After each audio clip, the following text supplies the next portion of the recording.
Good afternoon. I want to thank y'all for the opportunity to speak today about some of my knowledge about exclusionary zoning and land use planning. My name is Marisa Zapata, and I'm an associate professor of land use planning at Portland State and the director of the Homelessness Research and Action Collaborative.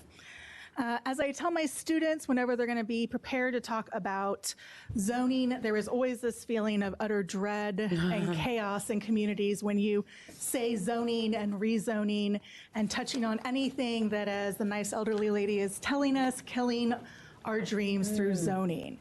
And so with that, I think it's particularly important to remember that we are, when we're talking about the single family zone, talking about the American dream, the pinnacle of what we have wanted for most of us for our entire lives, the opportunity to own the single family detached house. When you start saying that you want to change single-family zoning, this is often what comes to mind. There is going to be thousands of apartments that are very high surrounding my beautiful single-family home, and it's going to be awful. Middle housing instead is really more about thinking about the opportunity to bring in different types of less intense, less dense attached housing to infill areas that are already single-family homes. So just in case y'all do not eat and breathe zoning codes, a brief reminder of what zoning is. At its most conceptual level, zoning is the regulation of what can be done with a piece of land. Zoning sets up land use categories, most commonly industrial, commercial, and residential, where those type of uses can take place. It is a system of exclusion. If you are not specifically permitted to do something on the land, then it is excluded from the use, from your ability to do that. Zoning will also look at regulations around height, floor area ratio, setbacks, etc. But today we're going to be focusing on the single family zone. This is a pretty basic zoning map to just give you a sense of what it'll look like. The yellow I've highlighted everywhere because yellow is residential. And so when you look at your maps, you can see yellow for residential. Early zoning codes started to come about in the late 1800s, early 1900s. They were responding to massive changes in urban areas in the United States, massive development that was taking place in part because of the Industrial Revolution and a massive influx of people into urban areas for the first time. There were a lot of concerns about light and air circulation in cities being raised as buildings kept going up haphazardly, seemingly overnight. And there were also concerns at the same time about the types of people who were moving into cities. And so we had a conversation on one hand about how to create a more orderly public environment. We also had a conversation about how to create a more orderly public. In particular, because the people who had been controlling development in urban areas were white, wealthy, typically male landowners, people moving into urban areas were suddenly not that. They were poor and white from rural communities, Chinese immigrants, Mexican immigrants, African Americans, and Native Americans moving into these urban areas. And the conversation about exclusion becomes part of the discussion right away. One of the things to notice is, pointer's not working. In the early zoning code on the right-hand side, the Ambler of Realty tract, there's a U2 track and a U1 track. The U2 track is actually for duplexes, and you can see that it's almost as large, if not larger, than the U1 track, and that's for single-family homes. So in the early stages, it was completely naturally assumed that there would be different types of housing, not just single-family and not just apartments. Part of why that comes along is because the ability to try to regulate people based on race out of certain areas fails. In the late 1800s, the San Francisco community creates the first racially based zoning or land use policy where they say that Chinese people cannot own laundromat or own laundries. The Supreme Court overthrows this and says that it is unconstitutional. San Francisco then proceeds to write a code that simply outlaws laundries wherever they thought it might be likely that a Chinese person would operate it. This continues forward into residential segregation and residential exclusion. Baltimore creates the first known racial zoning categories, stating specifically where blacks and whites could live. The mayor stated in creating the policy that blacks should be quarantined in isolated slums in order to reduce the incidence of civil disturbance, to prevent the spread of communicable disease into the white neighborhoods, and to protect the property values among the white majority. Other cities follow suit, and when the Louisville racial zoning classification system is ruled unconstitutional by the Supreme Court, cities modify the code in trying to get through other racialized zoning codes. That becomes apparent that that's not going to work, and so community members turn to other mechanisms to help keep people excluded from the rich, white, wealthy landowner. They move to deed covenants, and they move to real estate developers who are happy to exclude on the basis of race. They also start to really put a heavy argument and heavy emphasis on the idea that zoning is going to protect class position and protect your property values, where the pinnacle property value becomes the single family home. This is a deliberate attempt to really unite any discussion around multifamily into thinking about apartments only.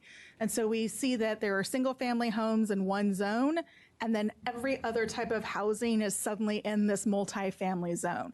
From the start, apartments were seen as places for people who are dirty, who were unworthy, needed to live and be congregated. In the Supreme Court case giving zoning power in the United States, one of the Supreme Court judges said that apartments were mere parasites constructed in order to take advantage of the open spaces and attractive surroundings created by the residential character of the single-family home district.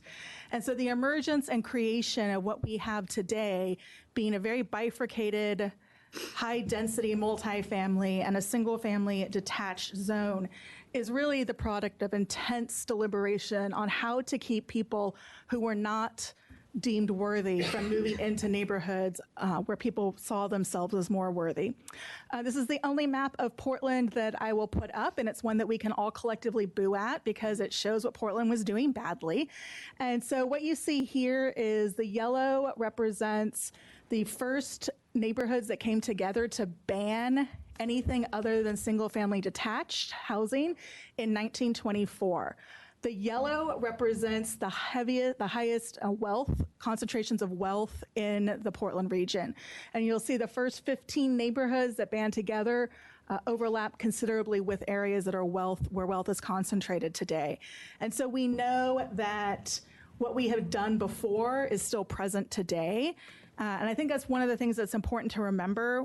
A lot of us enjoy our single family homes. I am one of them. I bought my first house in December. I love my little skinny house, and it's great that I can own it. But the way that in which our markets function are not accidental, and who gets to own property and who doesn't is really based on a series of historic societal policies. In Portland, somewhere on the order of 74% of all residential land is actually zoned for single-family residential. That's a huge portion of our land set aside just for single-family residential use. This is a map of Salem. I figured it was probably one area where everyone was somewhat familiar. You can see all of the yellow again being single-family residential for the most part. And you can see again the mass amount of land that is set aside explicitly for that use and that use alone.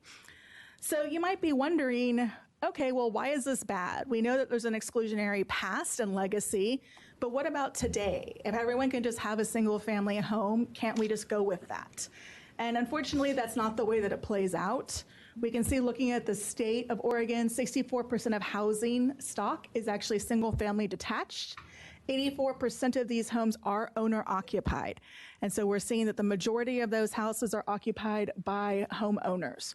But when we look at the racial gaps, it becomes quite apparent that only some people are really allowed to access home ownership and by extension their homes. When you look on the right-hand side, you can see that explanation quite clearly is related to income. Those things are 100% correlated in the state.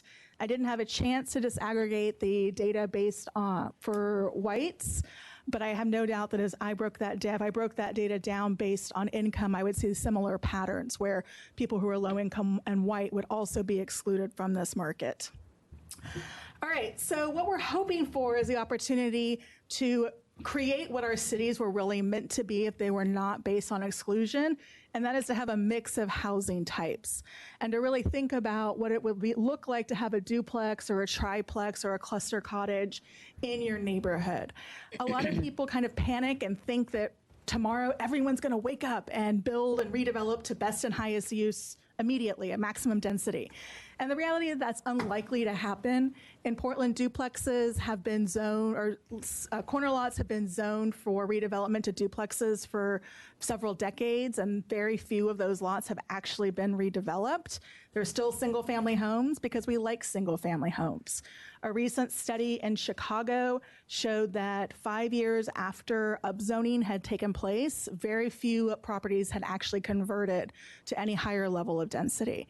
And so the idea that this is going to be a Trojan horse where suddenly thousands of houses are going to pop out and be built everywhere, I think is unlikely to actually happen, which gives us the time and the ability to really discuss what the impacts would be to accepting this type of housing in our neighborhoods.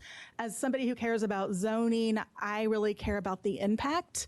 And impact predominantly in this case is going to be focused on traffic. And so how much more traffic is really created by allowing some units to become a transition from being single family to being multifamily types. All right, I can stop there. I had some thoughts on the state land use goals, but I don't know what our time is like. Well, first off, let's see if there's any questions on the first part of your testimony. We do have quite a bit of people to get through, and this is not a hearing that can be carried over, but maybe hang on, and if we end up ending early, we could hear, because I'm sure I know that land use is something that comes up a lot in this conversation, so if you hang out, maybe if we have time at the end, we could bring you back up. Questions for Dr. Zapata? Okay, go ahead. Thank you. Chair Fagan, members of the committee, for the record, Michael Wilkerson from Echo Northwest, also adjunct professor of economics at Portland State University. So earlier this year, in conjunction with Up for Growth, we released a report looking at housing underproduction in Oregon, which some of you may have seen, where the bottom line takeaway was throughout the state, we've underproduced approximately 155,000 units since 2000. And the three takeaways from that study were that long-run affordability requires sustained production of housing. Second, that building units at lower costs in transit-accessible, high-opportunity neighborhoods is the key to improving equity throughout the region. And that leveraging existing infrastructure through smart growth is fiscally sustainable for local government. So the common thread I want to look at today is the economics behind missing middle housing and how it relates to that study and these three conclusions.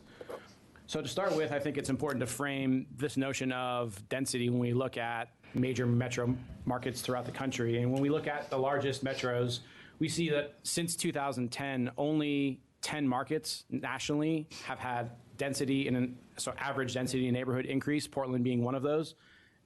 The remaining 40 plus have had average density decrease. And the way that happens is through sprawl by continuing to build out single family homes. So there's been very few examples in recent history of cities successfully adding density while balancing out growth in terms of the land area. There's a direct correlation in this data between change in density and population growth. And what we see is as you move from left to right on the horizontal axis is change in population since 2000. So Austin, being the largest growing city amongst those metros, also had the second highest amount of density reduction. So they are growing rapidly and growing rapidly in terms of the land area they are consuming. When we look at Portland, of the markets, so above the horizontal line, above the markets that have actually added density, Portland's grown the third fastest. And Seattle is certainly the outlier there, where Seattle's grown very rapidly and also successfully increased density. The difference is Seattle is highly landlocked, whereas Portland is more an understanding of our land use system and urban growth boundaries and wanting to balance between land consumption and housing production. So I think this background is just helpful to understand when we look into factors that are influencing missing middle housing. A recent study looked at zoning in Los Angeles back to 1960, and just as an example of how some of the exclusionary policies that Dr. Zapata was describing came to fruition, we can see if we go back to 1960, there was zone capacity for 10 million units in LA and only 2.5 million units. So that is to say 25% of zone capacity was used. Over time, through exclusionary policies, zoning capacity decreased to 4.3 million. During that same period of time, population increased and housing units went from 2.5 million to 4 million. So in the 1960s, zoning capacity was only about 25%. Today, it's over 90% in LA. And that has a direct correlation to the cost of land and difficulties in providing units that are affordably priced because of this restrictive zoning. When we look at defining what is the missing middle, Enterprise Community Partners released a study last year looking at, over time, what types of units have been produced. And if we go back to the 1970s and 80s and even 1990s, we see that units in buildings with 50 and less units, all the way down to 2, is what they consider to be missing middle. And during that time period, we saw more missing middle buildings built than 50-plus unit buildings built. More recently, since 2000, this hollowing out effect, you can see in the orange bar, fewer buildings have been produced with 2 to 49 units than with 50-plus units. And that's why this so-called missing middle is that it's no longer being produced when it once was produced at a much higher rate. What that equates to is, over time, the building up of the stock of units of housing nationally are that 54% of all units that are rented are in this small and missing middle category, so between 2 and 50 units. So it's a really large part of the stock of housing. However, in most places, and certainly throughout the state of Oregon, very difficult to find areas zoned to allow that type of use. Again, Portland example here, and apologies for the Portland's centric part of this presentation. It's where we have the best data and do a lot of work, but these same findings hold throughout the state. We looked at this in Eugene, Salem, Bend. You see very similar patterns, and the relationship between missing middle housing and naturally occurring affordability are key. Naturally occurring is to say they're non-restricted units. So they're market rate, they just happen to be rented at a rate that's affordable to households earning 80% or less of the median family income, which is traditionally thought of as workforce housing. And what we see is 2 things. One, smaller unit count buildings are traditionally older. So buildings with less than 10 units on average are 70 years old in the Portland market, whereas buildings with 50 or more units are on average 26 years old. So we don't see many new buildings being built that are small. Most of them are 50 plus and even 100 plus units. The second thing we see is that the share of units that are naturally occurring and affordable to households earning 80% are much more concentrated in these smaller missing middle housing, to where close to 90% of those units are affordable, whereas only 50% of units are affordable in these larger 50 plus unit buildings. So the key thing we want to understand is there's 2 factors. 1, through filtering, as units are built, they naturally become more affordable over time. And 2, smaller unit counts in buildings allow for lower construction costs, which allow for them to be rented out at lower costs as well. So that's an important kind of understanding of how the basic economics work. In our report, we looked at multiple scenarios for how you could achieve 155,000 units of additional production over a 20-year time period. And we simplified it to single family, a medium density, which runs the gamut from missing middle housing all the way up to a podium product, and then higher density uses. Using these 3 scenarios, we looked at where in the city you could build certain types of housing, and understanding the key is construction costs are what limit what can be built given the rents that are achievable. So in areas with lower rents, you need lower construction costs to be able to afford to build, otherwise nothing gets built. So on this map, and this is a couple years old, stacked flats is an example of a missing middle housing type that's wood frame construction and can be built much more affordably than something that would be in a 100+ unit podium building of 4 or 5 stories. And that's the green area of the map, and you can see it's the largest area of the map. As you go down to the bluer areas that are higher cost of construction, there are fewer areas that can support that type of construction because those are the areas with high rents. So if you're looking to understand where you could broadly deliver units that are affordable, the key is being able to get into neighborhoods that currently exclude those types of uses. The report's findings really centered in on how would you balance out smart growth versus more of the same. So more of the same says if we continue delivering the types of housing that we have, we would see roughly 70% in single-family neighborhoods, which corresponds directly with the 74% of zone capacity. Missing Middle and Smart Growth wants to really target underutilized transit corridors and areas of high opportunity with low vehicle miles traveled as the outcome that they're trying to target. So in order to achieve those three goals, you would want to shift it to be very low proportion of low density, about 8%, more like 50% medium density and some high density in the transit corridors to leverage existing infrastructure. So that study hypothetically looked at, again, apologies that this is all Portland, but it could apply anywhere in the state.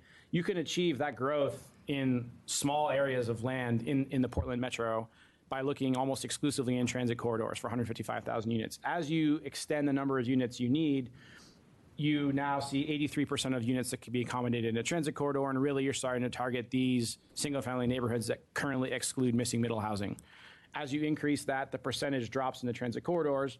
The goal is to continue to target high opportunity areas and areas with low VMT. So looking at VMT, which is vehicle miles traveled, is one way to measure carbon emissions. So we can look at this smart growth strategy throughout the state, and we do that looking at how you would measure smart growth outcome versus more of the same would result in about a 36% reduction in cars on the road and also carbon emissions. This is a map of Portland kind of showing as you get further and further away from the jobs and transit corridors that vehicle miles traveled increases. And throughout the state, we can see outside of transit corridors, there's roughly 10 more miles traveled per household per day than there are inside these transit corridors. So putting it all together, we can see that there are strong benefits associated with a smart growth approach incorporating missing middle housing. We talked about the CO2 emissions. It would increase gross state product over 20 years by close to $60 billion, producing 155,000 units, and would generate substantial state and local fiscal revenue of close to $7 billion over that 20-year period. The key points, I think, are that it uses 20% less land. So in our state land use system with urban growth boundaries, difficult to achieve that type of growth without also adding density. And from an infrastructure cost, requires only 11% of the cost of infrastructure to deliver these infill types of housing rather than greenfield development. So with that, I will turn it back over if there are any questions. Questions for Dr. Wilkerson? Senator Moses Anderson. Were you the one that had the different types of homes, or were you? Yeah, I have a question relating to that. Are those built primarily as affordable housing, or are they going to fit into the class of new construction that is only going to attract those who have higher incomes? It will depend on where you are and what the decisions are about trying to build it. Without additional, so in Portland, where I'm more familiar with the residential infill project that's going on there, the construction of missing middle housing on its own is not going to be affordable for people probably from 0 to 60% of median household income because of the housing market pressures there. What it does open the door for is the opportunity for nonprofits to potentially develop affordable units if they want to. It also creates the opportunity for people who are paying with housing vouchers to pay down less of a rent, right? So if you're trying to pay down the rent of a single family house in a hot real estate market, you're going to have a huge gap between what your voucher covers and the rest of the rent that's needed. When you have more housing units that are priced lower, that gap will get much smaller. But actually addressing affordable housing in and of itself requires different policies to go alongside with this. I see this as one part of the pie. It's creating the opportunity to have a range of housing options. But without other things, if there's a high pressure on real estate, you'll still be catering to people who are from higher income brackets. Thank you. Paula? Other questions for this panel? Okay, thank you both very much. Thank you. And is, I can't read your hand. Eric Kanzler from Portland here. Okay. So I guess we'll start with Carolyn Egan and Aaron Doyle. Okay. Oh, there we go. All right. And if somebody knows who Eric Kanzler is and sees him come in, please let him know he's up. Chair Bigin,